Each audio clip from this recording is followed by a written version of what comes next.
ఈరోజు మా టిఫిన్‌లోకి అలసందల దోసలు, చట్నీ వచ్చేసి టమాటో, పుట్నాల పప్పుతో చట్నీ అయితే చేశానండి. ఈ రెండిట్ల కాంబినేషన్ చాలా బాగుంటుంది. అలాగే ఈ అలసందల దోసల్లోకి ఏ చట్నీ అయినా కూడా చాలా టేస్టీగా ఉంటుందండి. చేయడం కూడా చాలా ఈజీ. మరి ఈ అలసందల్లోని చాలా పోషకాలు ఉంటాయి.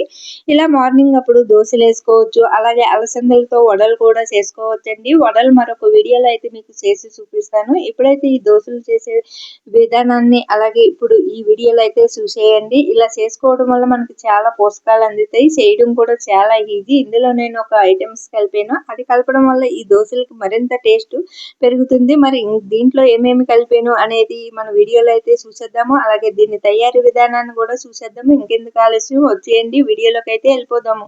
ముందుగా ఇలాగా ఒక బౌల్స్ని తీసుకుని దీంట్లోకి ఒక కప్పు బొబ్బరి పప్పునైతే నానబెట్టుకున్నానండి. ఈ బొబ్బరి పప్పునే అలసందలు అని కూడా పిలుస్తారు. బొబ్బర్లనే. నేనైతే ఇక్కడ బొబ్బరి పప్పునైతే నైట్ అయితే నానబెట్టుకుంటున్నానండి మార్నింగ్‌కి. ఇది వచ్చేసి మార్నింగ్ అనమాట. నైట్ మొత్తం పప్పు వాటర్‌లో నాని చూడండి, పప్పు అనేది ఇలాగ పట్టుకుంటే దీని పైన ఉన్న పొట్టు ఈజీగా వచ్చేస్తుందనమాట.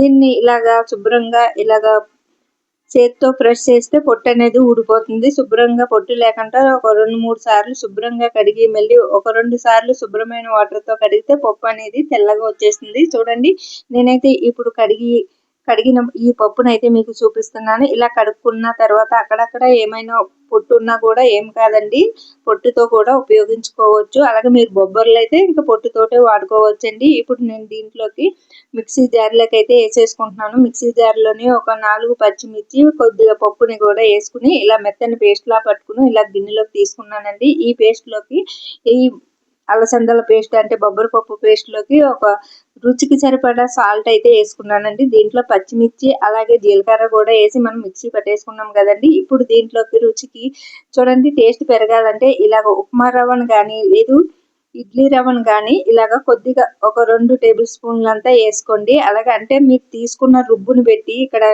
ఈ మిశ్రమాన్ని బట్టి మీరు వేసుకోండి. ఇక్కడ నేను తక్కువ తీసుకున్నాను కాబట్టి దీంట్లోకి ఇక్కడ మీకు చూపించిన విధంగా 2 టేబుల్ స్పూన్లు ఇడ్లీ రవ్వను అయితే తీసుకున్నానండి. అలాగే మీ దగ్గర ఇడ్లీ రవ్వ లేకపోతే ఉప్మా రవ్వ వేసుకోండి. చాలా టేస్టీగా ఉంటుంది. ఇంకా లేదు ఇవేవి వద్దు మాకు అనుకుంటే మీరు పప్పు నానబెట్టుకున్నప్పుడే బియ్యం కొంచెం ఒక చిన్న కప్పుతోటి బియ్యాన్ని కూడా అందులో వేసి నానబెట్టుకోండి. ఇప్పుడు మనకి ఇవన్నీ రెడీ అయిపోయినాయి కదండి. ఇప్పుడు ఒక ఆనియన్స్, చిన్న క్యారెట్ ముక్కను కూడా తురిమి పక్కన పెట్టుకుని ఇప్పుడు తయారు చేసే విధానాన్ని చూసేద్దాం. ముందుగా దోసల పెనాన్ని స్టవ్ పై పెట్టి కొద్దిగా వాటర్ చిలకరించి పెనాన్ని శుభ్రం చేసుకోండి. పెనం వీటెక్కిన తర్వాత ఈ మిశ్రమాన్ని దోసలాగా వేసి దానిపైన ఇలా క్యారెట్ తురుము అలాగే ఉల్లిపాయ ముక్కల్ని కూడా వేసి చుట్టూ నూనె వేసి ఒక సైడ్ కాలిన తర్వాత రెండో సైడ్ కూడా తిప్పుకొని మళ్ళీ దీనిపైన కూడా మళ్ళీ కాస్త నూనె అంటే ఇప్పుడు మనం తగ్గించి వేసుకుందామండి. రెండో సైడ్ కూడా దోరగా వేగిన తర్వాత ప్లేట్లోకి తీసేసుకుందాము. అలాగే ఇంకా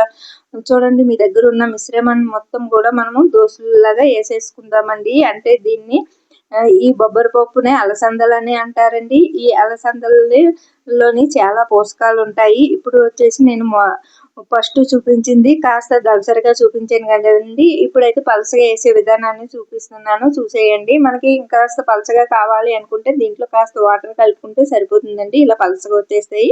ఇప్పుడు ఫస్ట్ వేసింది కాస్త మామూలు మీడియంగా వేసాను. ఇప్పుడు వచ్చేసి ఇంకా పలసగా వేస్తున్నాను. చూడండి, ఇది కూడా ముందు చూపించిన విధంగానే మళ్ళీ కాస్త పెనం పైన కాస్త వాటర్ చిలకరించి ఒక క్లాత్ తోటి శుభ్రం చేసుకుని దానిపైన ఇలాగ ఈ అలసందల మిశ్రమాన్ని వేసేసి దోసలాగా దీనిపైన క్యారెట్ తురుము అలాగే మనము పచ్చిమిర్చి ముక్కలు ముందే మిక్సీ పట్టేసాము కాబట్టి మనము ఇంకప్పుడు ఉల్లిపాయ ముక్కలు వేసుకుంటే సరిపోతుందండి. ఉల్లిపాయ ముక్కలు వేసుకుని ఒక సైడ్ కాలిన తర్వాత రెండో సైడ్ కూడా తిప్పేసుకుని నూనె అనేది మీరు తినేదాన్ని పెట్టి వేసుకోండి. ఇప్పుడు ఒకటి తీసేసాను కదండి, మళ్ళీ రెండోది కూడా సేమ్ ప్రాసెస్ అండి.